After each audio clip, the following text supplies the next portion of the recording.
السلام علیکم۔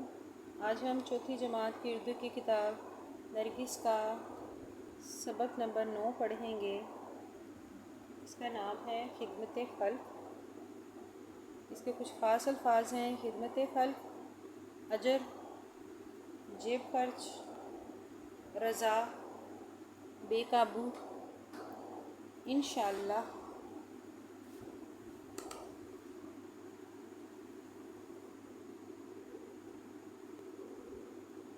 خیر الناس من ینفع الناس، ترجمہ: تم لوگوں میں بہترین وہ ہے جس سے دوسرے انسانوں کو فائدہ پہنچے۔ حدیث مبارکہ کنز الاعمال۔ آج پروین نے اتنی دیر کیوں کر دی؟ ہمیشہ تو وہ وقت پر آتی ہے۔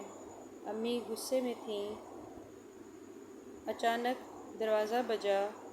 میں نے جا کر پوچھا تو گھر کا کام کرنے والی ملازمہ پروین خالہ آئی تھیں۔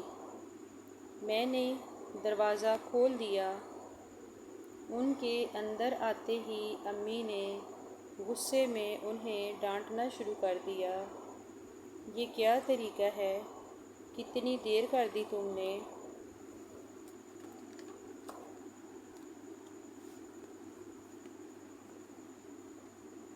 باجی معاف کیجیے، آج دیر ہو گئی۔ یہ کہہ کر انہوں نے برتن دھونے شروع کر دیے۔ تھوڑی دیر بعد میں نے سنا پروین خالہ امی کا غصہ ٹھنڈا ہوتا دیکھ کر بتا رہی تھیں، باجی آج صبح میں اپنی ماں کی دوا لینے سرکاری اسپتال گئی تھی۔ وہاں کسی حادثے کے بہت سے زخمی لائے گئے تھے۔ میں جہاں بیٹھی تھی وہاں قریب ہی اسٹریچر پر ایک بوڑھی خاتون زخمی حالت میں لیٹی ہوئی تھیں۔ مجھے دیکھ کر روتے ہوئے کہنے لگیں، بیٹا میں ایک کام سے نکلی تھی، جس بس میں تھی اس کے ساتھ یہ حادثہ ہو گیا۔ میں نے پوچھا کیسے ہو گیا یہ حادثہ؟ وہ کہنے لگیں، ڈرائیور بس بہت تیز چلا رہا تھا۔ ہم سب مسافروں کے منع کرنے کے باوجود نہیں مانا اور بس بے قابو ہو کر فٹ پاتھ پر چڑھ گئی۔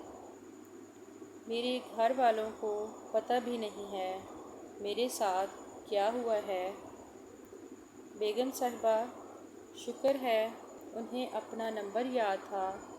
میں نے قریب کھڑے ایک لڑکے سے درخواست کی۔ وہ لڑکا کسی دوسرے زخمی کا رشتہ دار تھا۔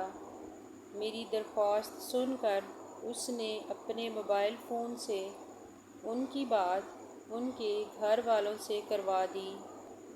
وہیں ایک اور لڑکی کو دوا کی فوراً ضرورت تھی۔ اس کے گھر والے ابھی پہنچے نہیں تھے۔ میرے پاس تھوڑے پیسے تھے۔ میں نے اسپتال میں دوا کی دکان سے وہ دوا لا دی۔ بیگم صاحبہ اور بھی میں جو کر سکتی تھی وہ میں نے کیا۔ پیسے ختم ہونے کی وجہ سے مجھے پیدل آنا پڑا، اسی لیے دیر ہو گئی۔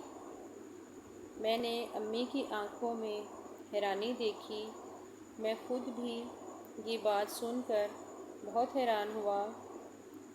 یہ تم نے بہت اچھے کام کیے پروین، اللہ تمہیں اس کا بہت اجر دیں گے۔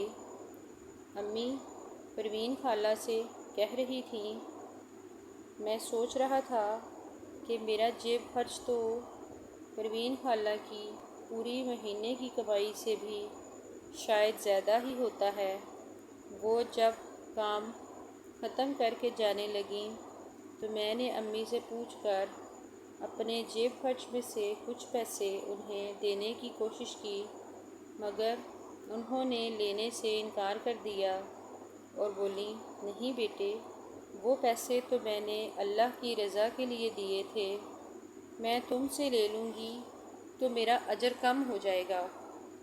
میں نے خاموشی سے وہ رقم واپس رکھ لی، یہ سوچ کر کہ اب میں بھی اللہ تعالیٰ کی رضا کے لیے دوسروں کی مدد کرنا اپنی عادت بناؤں گا انشاءاللہ۔ اس کی مشق آپ کو نیکسٹ ویڈیو میں مل جائے گی انشاءاللہ۔ اللہ حافظ۔